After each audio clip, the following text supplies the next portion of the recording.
It is, and that's something that people should have that at the beginning, not later.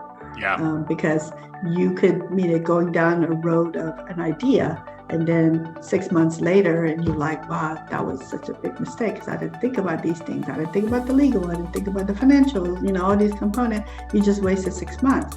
Well, for if you're 22, 6 months may not be that bad, but when you're a little bit older and you're like, well, you know what? I don't think I can go back 6 months.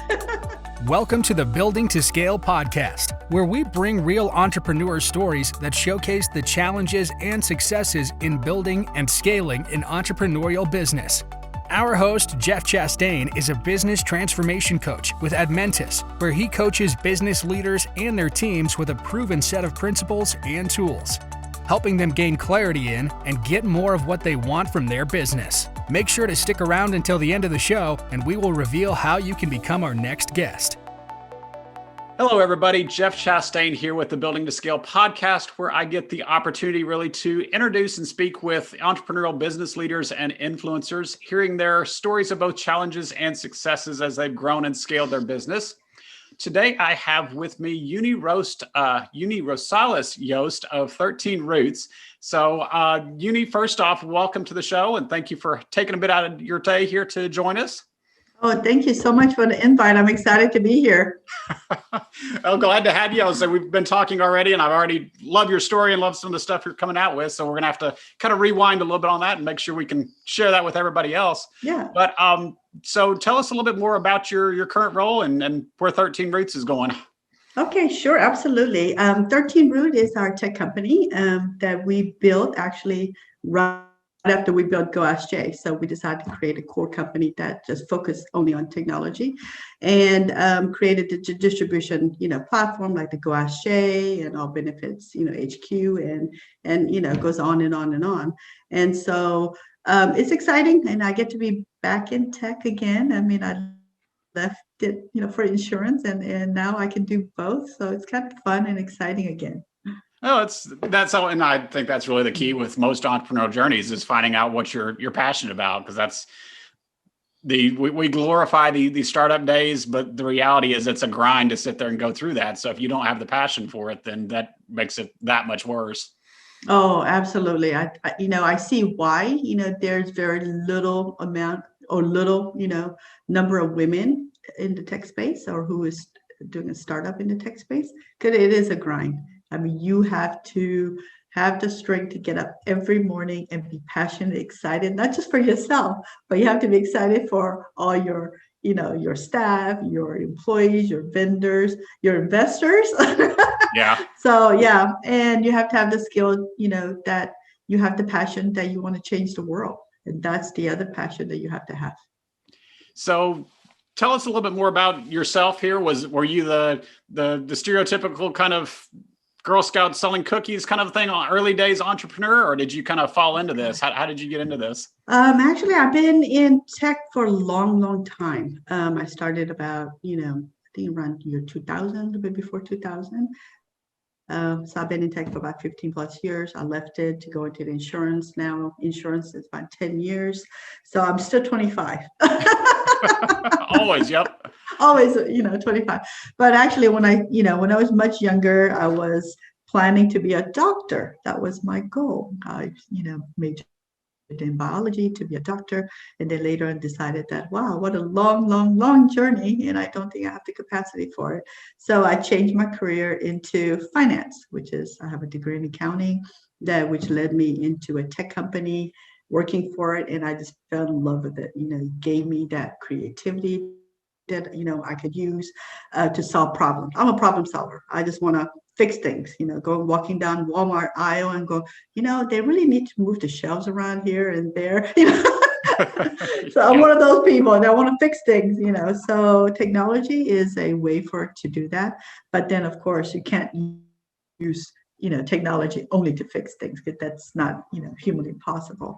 But I never really thought of myself becoming an entrepreneur when I was younger. That was never one of my big goals in life.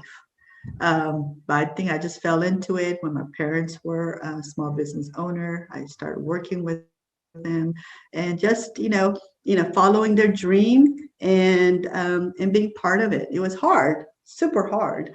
But it gave me, a lot of freedom that I would have never had as a going through the corporate, ladder. Yeah, no, and that's really what you hear from a lot of people is Mhm. that corporate ladder just doesn't quite work for them, kind of a thing there. Mm. So going from technology and insurance background, how did you end up with the GoAskJay platform or the 13 Roots platform with GoAskJay in terms of building your own company? How did you make that? What was the catalyst for that one?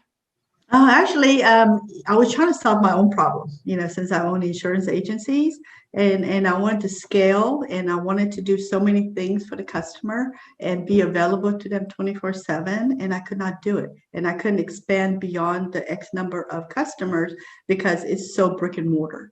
All the work, the challenges working with all the insurance companies and their lack of technology, that really pushed.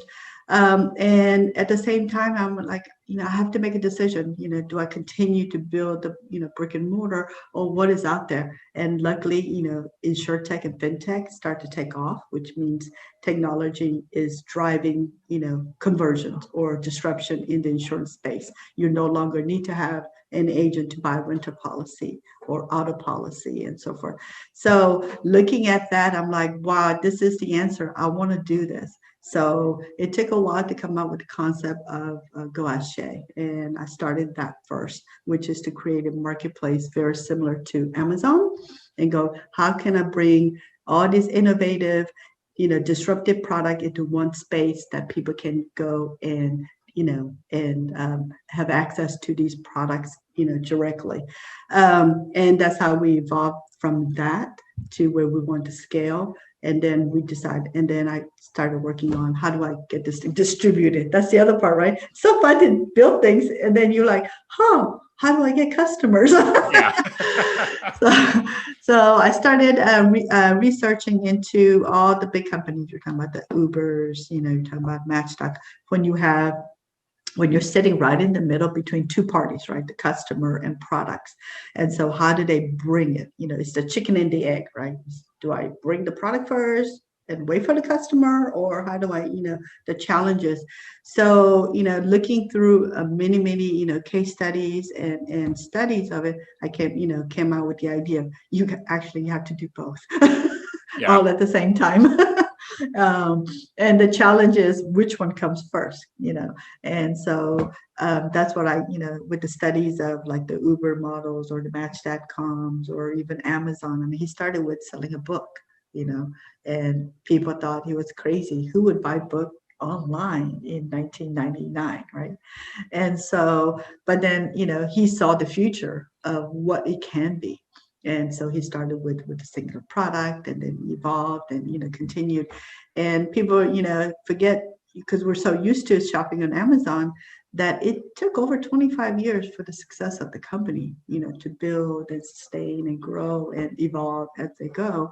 And, and what it took for him to get there, right? Working out of the garage, and then just like Dell, computer, working out of dorms or Facebook. It seems so easy. Like, wow, it instantly became, famous and everybody's pouring money into it.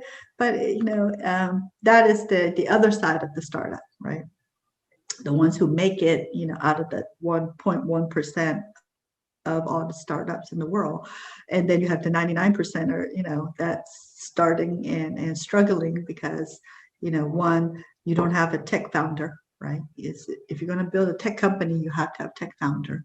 And then you need a CEO or founder who can market and sell and do all the other components, just, complement that. Then you started, making sure that you have the funds to build the team and all, and then, constant worrying of you need to grow, and how do you grow? Yeah, it's sleepless nights, but at the same time, you just have to make it fun. If you don't, make that as your goal, it will not go anywhere. Yeah. No, it makes a lot of sense because that's, Mhm. I'm just hearing your story and from what we talked about before, assuming you're the same way kind of a thing, but I'm a big focus on the process, the operations side. Right. But in building that business, you've got to build up all the levels. So everybody's got the sales and Mhm. marketing side. Yes, you've got your operations and delivering your product, and hopefully the finance side of bringing some money in. And if you don't build those up together, if you put all your eggs right there in the operations Mhm. bucket, and then you come back and say, well, wait a minute, who's going to buy this wonderful product we invested all of our funds in, kind of a thing there. So you got to do everything at once, and it doesn't have to come out the gate like you were saying with Amazon. Amazon's one book or one idea there. They didn't go in selling everything under the sun that they do today, kind of an idea that you got to start from somewhere and hopefully build it up all levels together.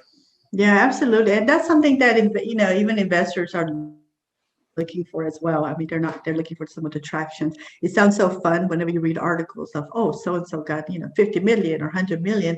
But, if you look back at that story of what it took to get to that point in order for them to be, viewed by, venture capitals or private equities or angel funds or even, family and friends, you have to show that there is a possibility of growth. And if without that, they're not going to put the money in.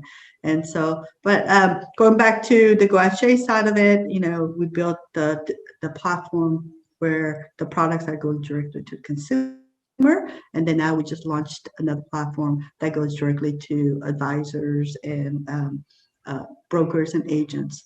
And so we create this virtual agent model where now the agent become more of an advisor that engage with the customer, no longer of let me do all the work, send you the quote, and you say yes, and I complete it, and you could see that, that round,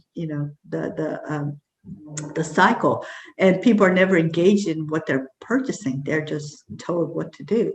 So what we have done is that now the product can be started by a client, a customer, and then as he's going through that journey, the advisor is walking with your client, and then now you can complete the process and at the same time learn why they're buying such a thing, and and what next do they need in order to complete the whole I call it portfolio, right? The protection, asset protection, homes, cars, business, your life and all of that.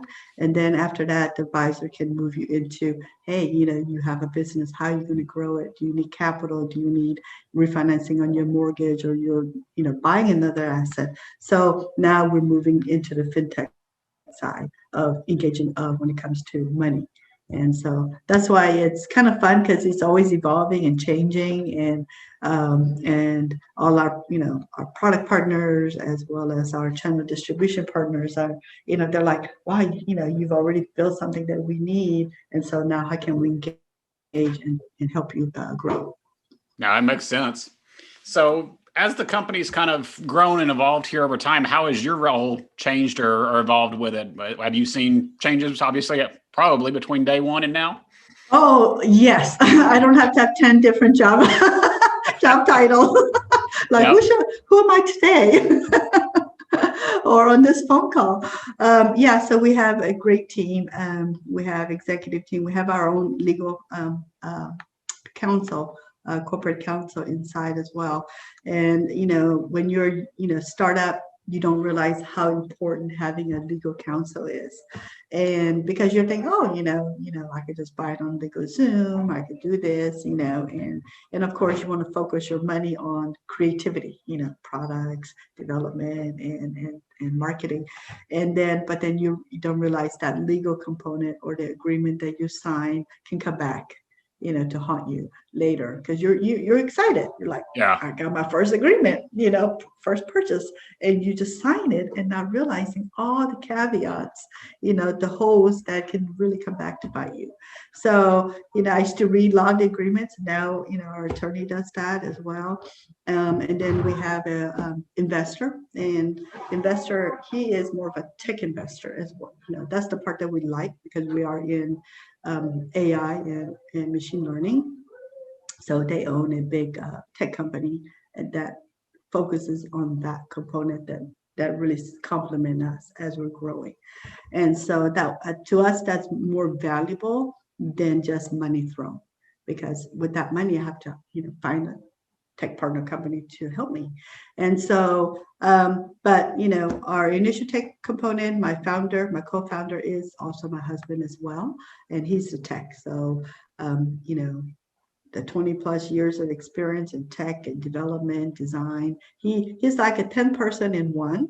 And so it has saved us, obviously a lot of, time but money. And at the same time, it's easy to work with because he gets me. It's like, I want, I'm like the regular people, I want my business to look like this. Can you do it tomorrow? Yep, standard CEO and dealing with tech people. Yeah, you just do it overnight, right? Yeah, get it done tomorrow. We have a demo. Yeah. So how has that changed then with your team and overall? I know we had talked about some changes early on with the team structure and stuff. How have you seen team evolve over the years? Yeah, I think at the beginning, like I said, a lot of people get really excited about the whole vision of it and they want to be involved, but they're more like the cheerleader. They want to be, on the sideline cheering for you, but then you still end up doing all the work, and then now, as things it takes time to build and time goes by, they start losing interest, obviously, but what you need core people that actually do the work. That create that creativity, the contents, the marketing, that engaging with your customer and create the process flows and build that whole traction of from beginning to the end of enrollments or purchase. So we build that, and then now we'll be growing even more so. So we like to think of ourselves as a technology and marketing company, because you can't have technology without the marketing, with it, because it's great. You could build something, but then how do I use it? If you're opening up the app and like, what do I do next? So, and I've seen other apps like, I don't, I'm like, okay, I'm pretty smart, but I don't know what button to push, Yeah. So having great UI UX people that can create that whole experience, that journey for everybody, from the product people to our channel partners and customers, people like me, So we turn our development into many different facets and look at it from a different angle. Because if I'm a customer, I'm coming in like, I want it to be very intuitive. I only want a few clicks. I want to make it simple, and do we have that? And if we don't have that, then you lost me, because I'm kind of slow in some things, when it comes to that part of it, because I don't have the patience either. And so if it can pass my patience and, and questions, then I think the product, tend to really go well, because, I figure most people are like me, they want a few clicks, swipes, moving things around. So many other apps have really changed our view of how things should be working. Nobody wants to click, they just want to swipe now, or they just want to, left or right or whatever it is, take pictures, upload, So, technology from when I started back in 2000, to now is so changed, and it's exciting. It's all the things that we had wanted to have done or create. Luckily, so many other smart people have created it, and we get to kind of ride on it. There's that, but yeah, it's to me, it's exciting saying, okay, what's the next 20 years going to bring? Because it's not slowing down at all. It's still hurtling forward very quickly. But that's the challenge of being in the tech world for sure. Is that okay? Yeah, you can't stop and say, hey, yeah, we're good today, because you'll be way behind tomorrow if you quit evolving, kind of a thing. Oh, absolutely. And it's not just in, you're talking about competing in the US market. Now you're competing with global. I mean, every country have tech people, and all of them are developing something. So, no longer 100 people you're competing with, you're competing with thousands. And so one of the events that I was chosen to speak, it was at the Venture Summit. And so I was one of the 10 companies that was chosen to speak in the verticals. And I was still the only woman, in my vertical. But then, when they were telling me the numbers of all the people, all the companies competing to be in that space globally, out of 300 companies, who are putting their, bid, or they're applying for it. And then you're like, wow, competition it's bigger than ever. Yeah.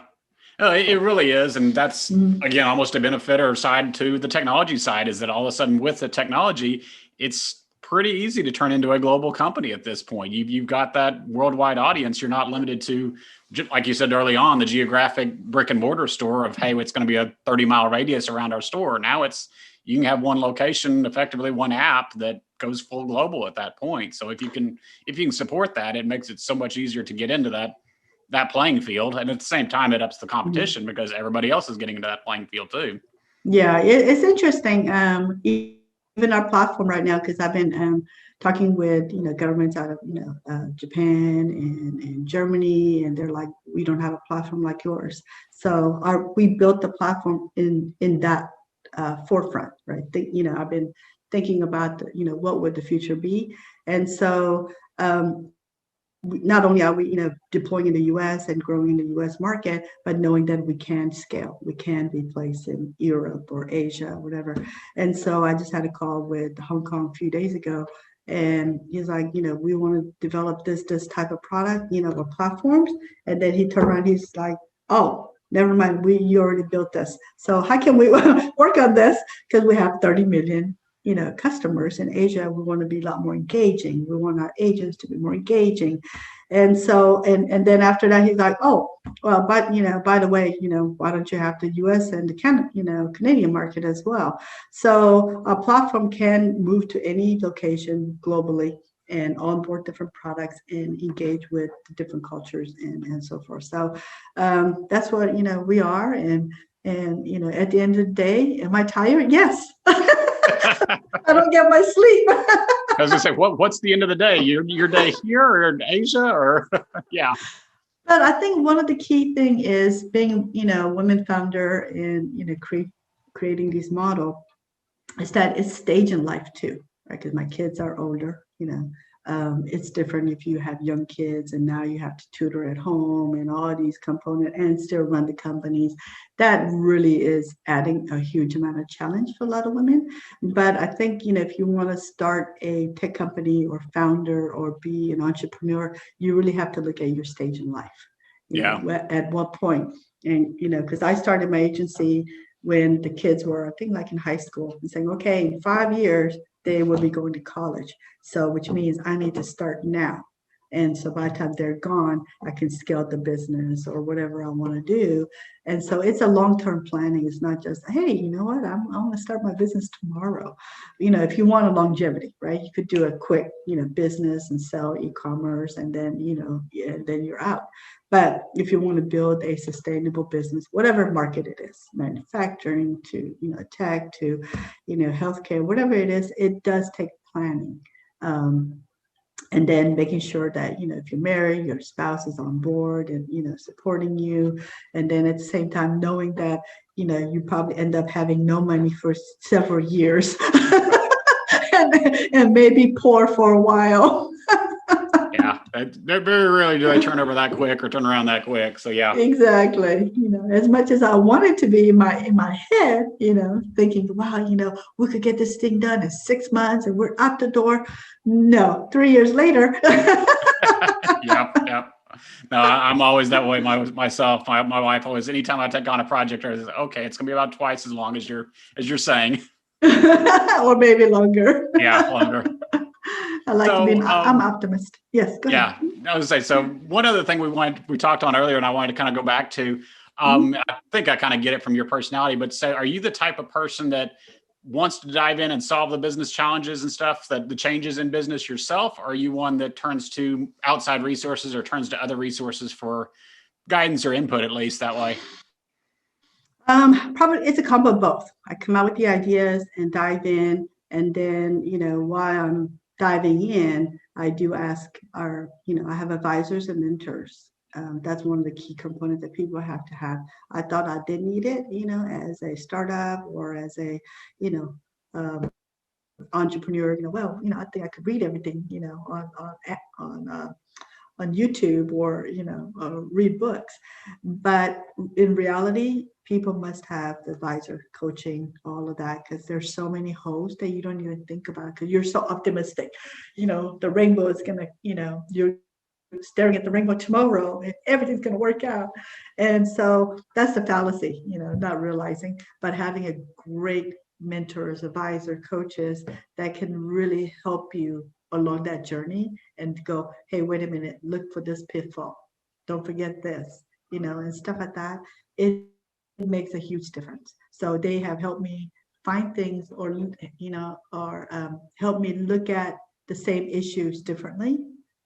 And from there, I'm able to kind of fix the problem, or enhance it, right? Yeah. So, oh, what a great idea. Let me add this, And so, and then of course, having, a great team as well, because having an open door where they're able to kind of express, saying, well, I don't think that's a really good idea, and here's why. And, I'm open to anyone because I don't have a head that's 360 degrees that turns, right? I can only look this way or a few angles at a time, but then they do. I mean, that's why they're, in the team, because they bring nuances or experience that I haven't had, or for them to, bring the kind of expert that can even enhance what you're thinking.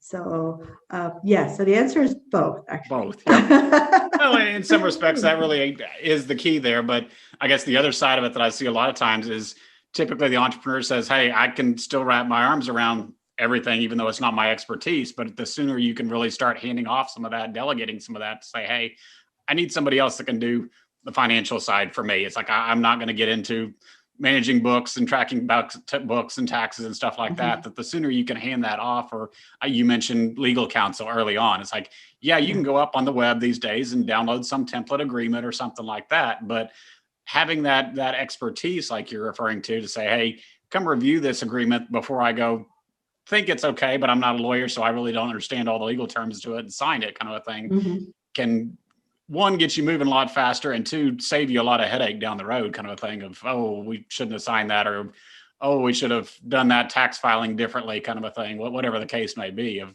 bringing that in, that outside expertise, even though, like I said, you're still the one driving the ship for sure, but having that outside expertise will at least save you a lot of headaches down the road, put it that way.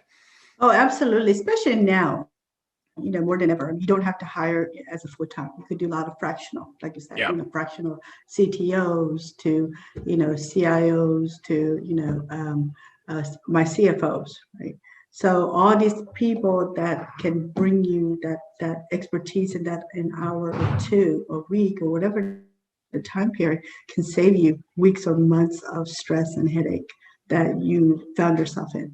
Yeah. So these are all learning for me too. Before I had like, oh, I can read this, and but as we're scaling and building the type of companies and a lot of the partnerships that we are engaged in, multi-billion-dollar companies, Fortune, whatever, they have a fantastic lawyers in their fold, and those are the agreements they're sending you.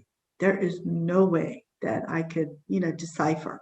And so especially our legal counsel, and also he's our advisor, business advisor, he has that. He comes from Fortune 100 companies. He, does IP work, and he does corporate, and, and he does securities. So I have really, met my jackpot, because he could do all of it. I don't have to look for different, skill set in the legal side. And then our CFO, he's fractional CFO as well. And he, he ran $7 billion, $10 billion companies. So he's always, giving me guidance. Uni, when you hit this stage, this is where you're going to run into. And then when you hit, to become $100 million company, you hit this stage. If you become $1 billion. So every step, you have different challenges. And so you need to be aware and know what's coming, rather than be hit in the face. Because that's the thing. A lot of times people, hey, if we just get through this one wall, this one ceiling, we've got it figured out and we're clear sailing. And the reality is there's another one beyond that, that as you grow that business, it's going to keep hitting you there, but you got to be able to grow. And that's really where I think the outside coaches, the outside advisors really come in handy. It is. And that's something that people should have that at the beginning, not later. Because you could going down a road of an idea, and then 6 months later, and you're like, wow, that was such a big mistake because I didn't think about these things. I didn't think about the legal. I didn't think about the financials, all these components. You just wasted 6 months. Well, if you're 22, 6 months may not be that bad. But when you're a little bit older and you're like, well, you know what? I don't think I could go back 6 months of regaining my age back, And so I think that's the part that really people have to think about. Time really is super valuable. That's something we can never, ever, ever get back. We can make more money. We could lose money. We could lose friends. We could do all these other things in the world. But time is something that we can never, change. Yeah. And time costs, honestly. If it takes you 6 months to do something yourself versus, hey, can I pay a fractional person that can come in and do some of that for me, take some of that off of me where I can focus in other areas. You only got so much time, because we were talking about market moving so quick. You've only got so much time to stay with the market or stay up to tune. And if you're taking so long yourself, trying to do it all yourself, you're largely hamstringing your own company at that point. Yeah. And there's so many competitions in the market space. There's so many people who have similar ideas. And so you may miss that point where, maybe venture capital heard the idea from someone else first and they're funded, and you're like, I got the same idea. So It's too late. Too late though, So, and at the same time, you lose your time with your family and your friends, because you're so engaged in your business so much as well. So there's a lot of things that you would miss out because you are not asking someone, to help you or to kind of look in from the outside, because it's much clearer when you're outside looking through a glass versus when you're in it, and it's true, because we get so wrapped up in our world that you can't escape from it. Yeah, we really do. As business owners and such, you almost kind of, especially the entrepreneurial type, you kind of develop those blinders of, okay, this is what I'm excited about. This is my path. This is what I'm on. And it's like, okay, there might be, even if it's overall the right path, might be some ways to speed it up or to enhance it or whatever like that. So exactly. So I've learned to partner. I've learned to rely on the expertise, having, great team. Only thing that seems, that I'm able to do actually, or, could bring to the table, on a consistent level is ideas. Oh, wait a minute. Hey, I got a new idea this week. And that's the entrepreneurial vision right there. That's the visionary there. But at the same time, you got to have, like I said, all the pieces to people, resources to implement. But no, there's nothing wrong with that. To me, that's almost the most critical role. Is if you don't have the ideas, if you don't have the drive, then where's the rest of the company at that point? Yeah, and that's actually. You're right. I mean, but I've learned to stay focused too. I could tend to be this, squirrel, and chasing the squirrel. So everyone, around me, the team and our advisors, like, Uni, focus, focus. So it really helps to have people around you that kind of corral your ideas and get you, continue to moving forward. Because if not, there's always something new, new challenge, new products. Oh, wait, we could add this. Oh, wait, we could do this, and never get anything completed. So yeah. Yeah, no, definitely there. So I can keep going forever here, but always kind of like to circle back and wrap up with kind of one question to say, if there was something you wish you'd known 4 or 5 years ago, whenever starting the company, kind of thing, if I had just known this or just tried this sooner, anything come to mind? For me, it's going to be getting the advisors early on. Yep. And because I think I would have saved months or even, a year of, the struggle. And then probably the second one, sorry, I'm going to give you 2, is to build your network of, the people that you are going to see, meaning your new, customer that you want to be in your base, and then also all the people who's going to fund you, who's going to be offering you investment, and get to know them early on. Yeah. Because if you, by the time that you are looking for funding and try to get into the network, is very hard. It's very small network, and so if you know one, they'll all know you. So start that journey early on and start building the relationship so they'll remember you when they see you again.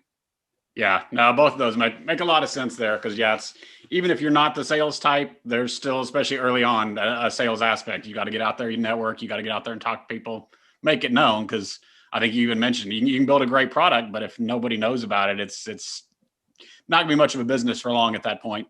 Exactly. So, this was so much fun. Thank you. Yeah, I appreciate the time. So if people want to learn more about GoAskJay or about you and yourself, where's the best way for them to come find you and come reach you? Yeah, they can find me on LinkedIn, would be fantastic. And then, of course, GoAskJay.com. That's so super easy. We wanted to make sure that people, ask, GoAskJay rather than ask Google. So that's our theme line. Gotcha. I was actually going to ask you, but where the name come from? That's cool. But yeah, we'll get all the links right here below, so everybody can come find you and come learn some more about insurance there. But I really appreciate the time, really the insights and everything else. It sounds like it's been a fun journey. It is. It's hard, but fun. You have to make it fun. Yeah, for sure. All right. Thank you very much. Thank you. Thanks, Jeff. Thanks for listening to this episode of the Building to Scale podcast. If you would like to share your entrepreneurial business growth story, please visit buildingtoscale.com/guest. If you got something out of this interview, would you do both us and our guest a favor and share it on your social media accounts? Don't forget to hit subscribe in your player so that you don't miss any future episodes, and make sure to reach out to Jeff Chastain on any of the major social media networks, or check us out at admentis.com.